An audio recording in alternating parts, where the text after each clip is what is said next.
missional community life is such a life-giving thing for us, and our kids are going to see what we prioritize, and everybody gives time and energy and money and this kind of stuff to the things you find most important. And so this is just for us, and what we hope for our kids from as young an age as possible. They'll find it life-giving as well, and they'll find so much value in it, but they're going to see the value we place on it, on the spiritual family, on the broader family of God. And so there's just some intentionality around that. I travel some for different ministry roles that I play, and I travel some during our missional community night, but the family goes and is there, or if one of our kids has an end of school activity, and Jess happens to be taking the kid to that, then I'll take the other kids and pack up and go, or we'll have it at our house. So that I think when I travel more, we have it at our house so that Jess and the kids can be there and this kind of stuff. But again, that takes some intentionality, it takes some planning, and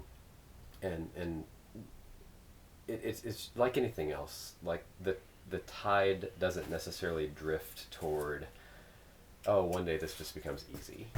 No, I wouldn't say I wouldn't give that false sense of hope of it's going to be easy. Yeah. But I would say it's going to be worth it. Yeah.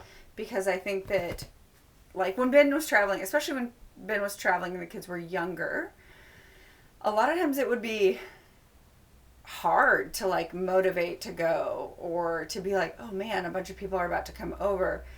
But it's so interesting because those times that were when Ben was gone, honestly, my group would know, and they would care for me so much better. And the intentionality specifically that some people had then around that, like, we have been in one group with this particular family for a long time, and the husband, the dad, Camp, is so intentional, and he would always check in on the kids, specifically Travis, because he knew that with Dad gone, the other guy in the house was gone, and, you know, like that, like, just riled up boy energy. So he would kind of, you know, wrestle around with him, check in on him, how you do, like, kind of wear him out a little bit for me, because he just has so much energy. And so so I just always was so grateful for that, because Camp would kind of step in for that time and kind of help with that aspect of it. And then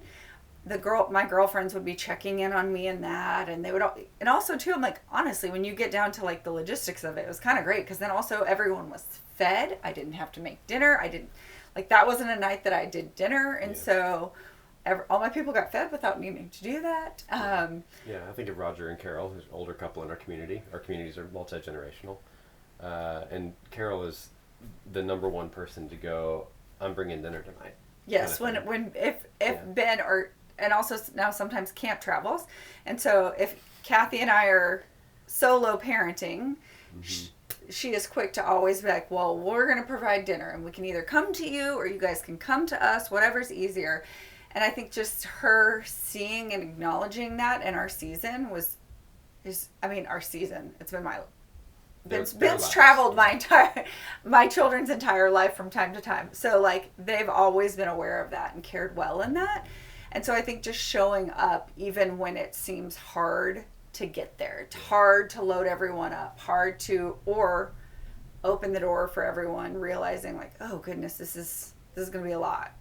And then people, like, also just expressing needs in that, then, of like, hey, since Ben's gone, could you all help clean up or whatever, you know, like, that's the thing that I think is so freeing too, is if you really view your group as family, then you do show up and care for each other. You can express needs. You can step in and hold that young newborn baby so that mama can have dinner with both of her hands for once, instead of feeling like she's holding the baby and trying to eat and, you know, all the things. You can help clean up the kitchen afterwards. And so, like, knowing those seasons that come with intergenerational groups are really sweet, because you can kind of help enter into other people's seasons and care well for them. And so just kind of circling back around to what you're saying, like, no, it's not easy. Yeah. But I think the benefits of this far outweigh the difficulty of those brief moments of, like, loading up the kids or getting home later than you were expecting because things went later. And that's okay. Like, that's what I was trying to remember of, like, long term. Like, I may not remember this one night that everyone went to bed at 30 minutes later than normal and were cranky, but the impact that these nights are having on my children, on me, on our family, people checking in and caring, It just matters. far outweigh a crabby night. Yeah. So again, the tide doesn't pull us toward community, but like to row toward it and to fight for it is, man, it's just so vital for us and for our kids. But you have to show up for that. That's the thing. Like, your group, it works when your group shows up and they all desire to pour in. And honestly, I think it's okay to be honest and open in that and say, man, it was really hard for us to get here tonight. Like, we're coming in on fumes, and that's okay. And to acknowledge that, then it allows people to also step in and say, hey, we're in a good spot. How can I help? How can I care for you? Yeah. Or if you guys need to leave early, as soon as we're done, y'all head out and we'll clean up or whatever. So I think that there's just some freedom that comes with that then, of being honest and open and vulnerable about where you are. Mm-hmm. But again, it's that, like, consistency to know people. And that's the thing that's also crazy, is I'm like, over time consistency with our group, I don't even have to say things now, and they know. There's a joke where it's like, with some of our group, where they're like, how are you doing, Jess? And I'm like, I'm fine. They're like, okay, so how are you really doing? Because they know now, after this long, if it's just, I'm fine, I'm not probably fine. So then they'll push in and really want to know. And that takes intentionality. That takes time to know someone on that level.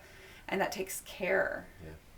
Which also means there's communication outside the meeting. Like, yes. If all we're thinking of, and again, like, there's some shared life between meetings as well, this kind of stuff. But some of that planning, some of that communication ahead of time. Ben's going to be gone this week. Jess and the kids are going to be doing this other thing this week. I've hosted Missional Community at our house solo while everybody else has been gone. We were gone. And some of that's just the planning ahead, but that also starts to feed into the communication ahead, the help following up of, the next day check-ins I know you've received of, yeah, hey, last night you were on fumes, you doing better today? Or do you need the leftovers from yeah, last night? can I bring you dinner tonight? Can the kids come down and play for a little bit tomorrow afternoon so that you can have a moment to catch your breath or to whatever? It's so important. So